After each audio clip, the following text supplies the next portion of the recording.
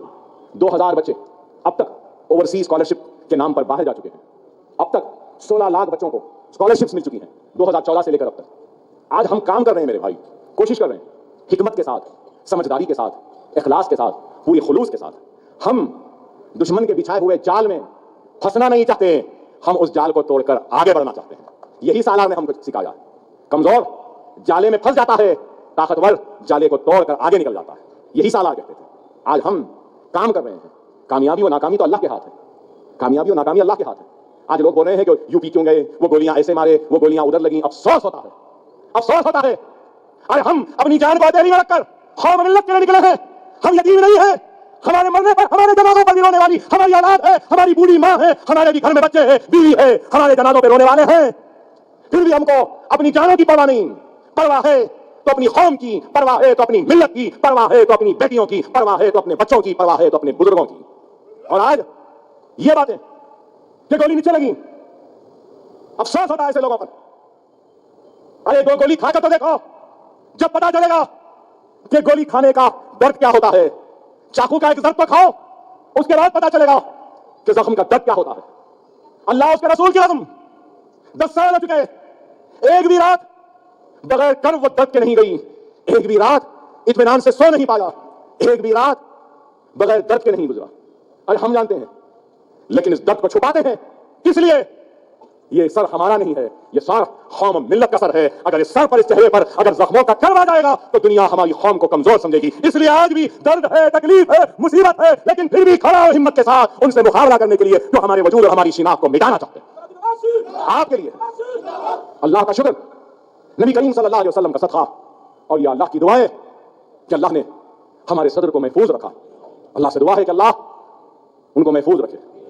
اللہ سے دعا ہے کہ اے اللہ مجلس اتحاد المسلمین کا یہ ادنا سپاہی تیری بارگاہ میں ہاتھ پھیلا کر دعا کرتا ہے اور یہ دعا مانگتا ہے کہ مولا تو میرے صدر کی حفاظت کر لے، اگر تجھے چاہے تو میری جان لے لے، مگر میری جان کے عوض میرے صدر کی جان کی حفاظت کر لے۔ قوم ملت کو اکبر اویسی کی ضرورت نہیں ہے، قوم ملت کو اسد الدین اویسی کی ضرورت ہے، مجلس کو اسد اویسی کی ضرورت ہے، قوم اور ہندوستان کی مظلوم مسلمانوں کو ضرورت ہے تو بیرسٹر اسد الدین اویسی کی ضرورت ہے۔ اے اللہ تو ان کی جان کی حفاظت فرما، ان کی جان کی حفاظت فرما۔ آج صدیاں بیت جائیں گی، میری بات کو یاد رکھ لو، صدیاں بیت جائیں گی، پھر بھی بیرسٹر اسد الدین اویسی جیسا لیڈر پھر ہندوستان میں پیدا نہیں ہوگا۔ فخر ملت سالار ملت نے 300 چلر جلسے کرے تھے اور یہ جنونی، یہ ملت کا دیوانہ اپنی جان کی پرواہ کیے بغیر 6 مہینے میں 100 سے زائد جلسے کر چکا ہے، نتائج کی پرواہ کیے بغیر، نتائج کی پرواہ کیے بغیر۔ ہار اور جیت اللہ کے ہاتھ ہے، کام کرنا ہماری ذمہ داری ہے۔ فخر ملت اگر جب محنت نہیں کرتے تو یہ دن نہیں ملتا تھا۔ نقیب ملت آج محنت کر رہے ہیں، شاید وہ زندہ نہیں رہیں گے، لیکن میری نظریں دیکھ رہی ہیں آئندہ 10-20 برس میں ہندوستان کی ہر پارلیمنٹ میں مجلس اتحاد المسلمین کا پرچم لے کر کھڑا ہونے والا نمائندہ ہوگا۔ لوگ بولیں گے جس طریقے سے فخر ملت کو دیوانہ بولے تھے، اکبر اویسی کو بھی دیوانہ بولیں گے۔ بولو بولنے والا 99 میں انتخاب لڑا تو اس وقت میں نے کہا میں یقین دلاتا ہوں چندرائن گٹے کی عوام کو تمہاری آواز کو ہندوستان کے کونے کونے تک پہنچاؤں گا۔ کیا آواز پہنچی؟ نہیں پہنچی۔ اب کتنے منٹ میں پہنچی میں نہیں بولوں گا، مگر پہنچی یا نہیں پہنچی؟ جلدی پہنچی، جلدی پہنچائے ہم، آواز تو پہنچی۔ لوگ جو سمجھتے تھے کہ ہم گونگے ہیں، لوگ سمجھتے تھے کہ انہی کے پاس زبان ہے، ہم نے بتا دیا کہ ہم گونگے نہیں ہیں، ہماری حلق میں بھی زبان ہے۔ جب ہم بولنے لگیں گے تو تم ہماری آتش نوائی کا مقابلہ نہیں کر پاؤ گے، ہندوستان ہل جائے گا، تم ہل جاؤ گے، تم پریشان ہو جاؤ گے۔ جب ہم بولنے لگیں گے تو دنیا نے دیکھا ہم جب بولے تو وہ خاموش تھے اور بتا دیا کہ ہم کو بھی بولنا آتا ہے۔ یہ مجلس ہے، یہ مجلس ہے، مجلس اتحاد المسلمین کامیابی کی پرواہ کیے بغیر، شکست کی پرواہ کیے بغیر کام کرتی۔ اللہ نے ہر وقت مجلس کی لاج رکھی۔ مجھے یقین ہے کہ اللہ سبحانہ وتعالی آنے والے کل میں بھی مجلس اتحاد المسلمین کی لاج رکھے گا۔ 64 برس کا سفر ہم نے کامیابی سے طے کیا۔ مسائب و مشکلات، نشیب و فراز، آزمائش و قربانیاں، جیل و گولیاں، خون و پسینہ، سب کچھ ہم نے بہایا اس جماعت کے لیے، اس قوم کے لیے۔ اللہ سے دعا ہے کہ اللہ روز قیامت تک تو مجلس اتحاد المسلمین اور اس دارالسلام کو آباد رکھ۔ اے اللہ دعا ہے، اے اللہ تو فخر ملت علیہ رحمہ کی خبر کو نور سے بھر دے. اے اللہ تجھ سے دعا ہے کہ تو سالار ملت کی خبر کو نور سے بھر دے. اے اللہ وہ سارے مجلس کے قائدین جنہوں نے فخر ملت کا ساتھ دیا جو آج نہیں ہے ہمارے درمیان میں, اے اللہ تو ان کی خبروں کو نور سے بھر دے. اے اللہ وہ سارے قائدین, وہ سارے کارکن, وہ سارے صدور و متمرین جنہوں نے سالار کا ساتھ دیا وہ آج ہمارے درمیان میں نہیں ہے, اے اللہ تو ان سب کے گناہوں کو معاف فرما اور ان کی خبروں کو نور سے بھر دے, ان کی خبروں کو نور سے بھر دے. اے اللہ تو ہمارے صدر کی حفاظت فرما, بارسٹر اسد الدین اویسی کی حفاظت فرما. اے اللہ ہمارا صدر تنہا نکلا ہے, محنت کر رہا ہے مولا, تو اس کی محنت کی لاج رکھ لے. اے اللہ تیرا ہر فیصلہ قبول مولا, تیرا ہر فیصلہ قبول, چاہے وہ فیصلہ کامیابی کا ہو چاہے وہ فیصلہ شکست کا ہو مولا, تیرا ہر فیصلہ قبول. اے اللہ ہمارے عزم ہمارے حوصلوں میں کبھی کمی آنے نہ دے. اے اللہ نتائج کی پرواہ کیے بغیر تیرے حبیب محمد مصطفیٰ صلی اللہ علیہ وسلم کی امت کی خدمت کرنے کا جو جذبہ ہے اس جذبے میں اور اضافہ عطا کر, اور اس میں اضافہ عطا کر, اس میں کبھی کمی آنے نہ دے. اے مولا تو مجلس کی حفاظت فرما, اے اللہ تو مجلس کے اداروں کی حفاظت فرما, اے اللہ تو دارالسلام کی حفاظت فرما, اے اللہ تو ہمارے دواخانوں کی حفاظت فرما, اے اللہ تو ہمارے تعلیمی اداروں کی حفاظت فرما, اے اللہ تو ہمارے ہر کام میں کامیابی عطا فرما, اے اللہ تو ہمارے فیصلوں کی لاج رکھ لے, ہم کو کامیابی و کامرانی عطا فرما. اے اللہ مجلس کے کارکن جو اس دنیا میں نہیں ہے, اے مولا تو ان کے گناہوں کو معاف فرما. اے اللہ تو ہمارے ملک ہندوستان کی حفاظت فرما, اے اللہ تو ہمارے ملک ہندوستان کی حفاظت فرما. اے اللہ تو ہندوستان میں نفرت نہیں محبت پیدا کر دے,